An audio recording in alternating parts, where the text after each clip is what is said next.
बिहारमध्ये एनडीएचं सरकार, विविध संस्थांच्या एक्झिट पोलचा अंदाज. 14 नोव्हेंबरला मतमोजणीतून स्पष्ट होणार चित्र.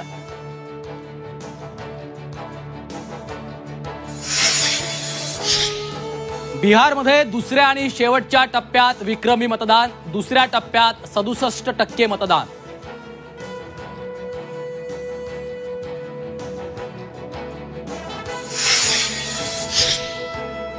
मला फडणवीस काय, अमित शहा काय, मोदी काय, मी कोर्टाकडनं ऑर्डर घेऊन तुम्हाला अजित पवारांच्या घोटाळा फाईल्स रिओपन करणार. अंजली दमानी यांचा इशारा.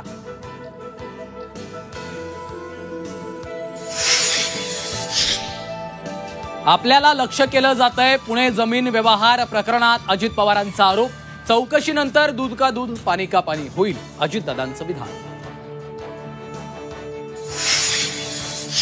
दोषी आढळल्यास अजितदादा राजीनामा देतील. झी 24 तासनं उघडकीस आणलेला पुणे जमीन गैरव्यवहार प्रकरणात मंत्री कोकाटेंचं विधान.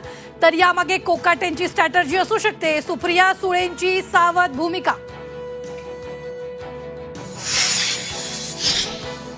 निवडणुका महायुतीतच व्हाव्यात अशी इच्छा. मात्र कुणाला ताकद आजमावायची असेल तर पैलवान तयार. खासदार श्रीकांत शिंदेंचं भाजपला खुलं आव्हान. धाराशिव जिल्ह्यात नगर परिषद निवडणुकीसाठी महायुती. मुंबईत महायुतीच्या नेत्यांची घोषणा. निवडणूक जाहीर झाल्यानंतर युतीची पहिली घोषणा. आणि दिल्ली स्फोटाचा तपास एनआयए करणार. गृह मंत्रालयाचे तपासाचे आदेश. एनआयए कडनं लवकरच FIR दाखल केली जाणार.